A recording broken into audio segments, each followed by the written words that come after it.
Hello students, I hope you are doing well.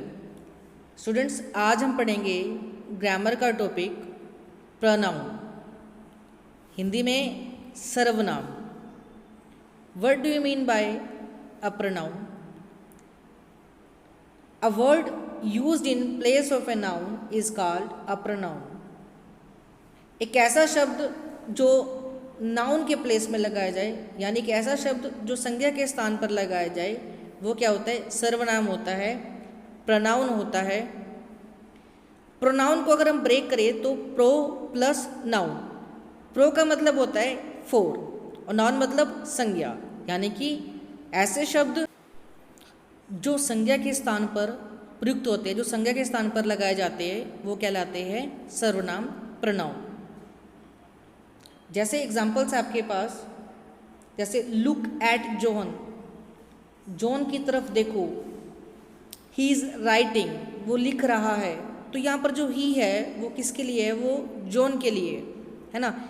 तो जैसे अगर हम किसी सब्जेक्ट की बात करें, किसी नाउन की बात करें और उसके बारे में कुछ लिखें, तो हम जैसे बार बार उसका नाम नहीं लिखते। जैसे मैं कहता हूँ राम मेरा मित्र है, राम 10वीं कक्षा में पढ़ता है, राम बहुत होशियार है, तो हम बार बार राम का यूज़ नहीं करके वह यूज़ करते हैं। राम मेरा मित्र है, वह 10वीं कक्षा में पढ़ता है, वह बहुत होशियार है। जैसे कि एग्जाम्पल है आपके पास, लुक एट जॉन, जॉन की तरफ देखो। ही इज़ राइटिंग, वह लिख रहा है, तो ही किसके लिए है? जॉन के लिए आया है। Tom and Edward have come to see him, Tom and Edward यहाँ पे नाउन है और हिम जो यूज़ आया है, कम टू सी हिम, वो यूज़ कर रहे हैं जॉन के लिए, तो वो प्रोनाउन है। They are glad to see him writing, अब दे जो है यहाँ पर प्रोनाउन यूज़ हुआ है, जो कि किसके लिए है? टॉम एंड एडवर्ड के लिए है। He is also glad to see them, जो ही है यहाँ पर जॉन के लिए यूज़ हुआ है और देम यहाँ पर टॉम एंड एडवर्ड के लिए यूज़ हुआ है। Thus pronoun stand for nouns to avoid repetition, जो प्रोनाउन यूज़ करते हैं वो किस लिए यूज़ करते हैं? यूज़ करते हैं हम नाउन की रिपीटिशन को अवॉइड करने के लिए। ठीक है गाइस, जो हम प्रोनाउन यूज़ करते हैं वो नाउन की रिपीटिशन को अवॉइड करने के लिए हम जो है प्रोनाउन यूज़ करते हैं। ठीक है guys. Now guys, kinds of pronouns, कितने प्रकार के सर्वनाम होते हैं? जैसे there are 9 kinds of pronoun. First one we have personal pronoun, Hindi में इसको बोलते हैं पुरुषवाचक सर्वनाम। और पर्सनल प्रोनाउन को पुरुषवाचक सर्वनाम के साथ साथ व्यक्तिवाचक सर्वनाम भी कहा जाता है। Personal pronoun that stands for a person or thing is called a personal pronoun. ऐसा सर्वनाम प्रोनाउन जो कि स्टैंड करेगा किसी पर्सन के लिए, व्यक्ति के लिए या किसी थिंग के लिए, वो क्या कहलाता है? Personal pronoun. The personal pronouns are so called because they stand for 3 persons। Personal pronoun को पर्सनल प्रोनाउन इसलिए कहा जाता है कि 3 persons के लिए स्टैंड करती है, जैसे first person, second person and third person.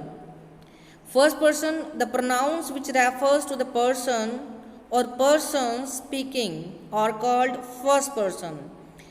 देखो सिंपल सी बात है कि इसमें जो है पर्सनल प्रोनाउन में स्पीकर, लिसनर और थर्ड पर्सन की बात होती है। ठीक है, जैसे फर्स्ट पर्सन में आ जाता है स्पीकर, पर्सन और persons speaking are called first person. जैसे मैं बात कर रहा हूँ आपसे, आपको पढ़ा रहा हूँ, तो मैं फर्स्ट पर्सन हूँ। आप सुन रहे हो तो आप सेकंड पर्सन है। फर्स्ट पर्सन में आ जाता है I, we, me, us, mine, ours. Second person, the pronouns which refers to the person spoken to are called second person।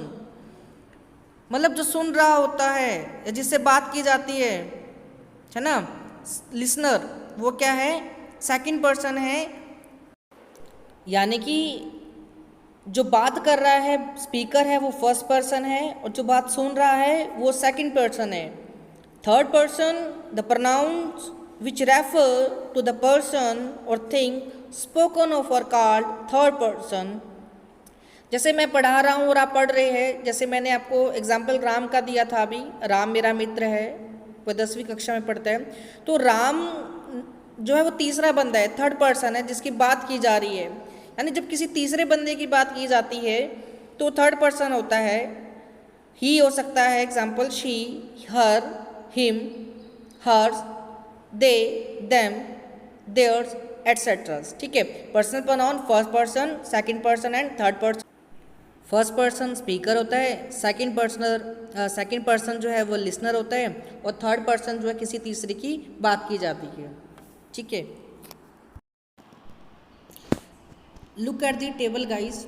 जैसे टेबल में है आपके पास फर्स्ट पर्सन जो है सिंगुलर के लिए हम यूज़ करते हैं आई और मी, और प्लूरल के लिए यूज़ कर लेते हैं वी और us. Use for both masculine and feminine gender. ठीक है गाइस, डिस्कस कर लेते हैं कि मस्कुलिन जेंडर फेमिनिन जेंडर क्या भी। सेकंड पर्सन में हम यू यूज़ करते हैं, चाहे सिंगुलर हो चाहे plural. Use for both masculine and feminine gender. ठीक है। थर्ड पर्सन जैसे ही, हिम जो हम मस्कुलिन के लिए यूज़ करते हैं, शी और हर फेमिनिन के लिए यूज़ करते हैं सिंगुलर में, और इट जो है हमारा न्यूट्रल जेंडर है। ठीक है। और प्लूरल में हम यूज़ कर लेते हैं दे और them. Use for masculine, feminine and neutral gender.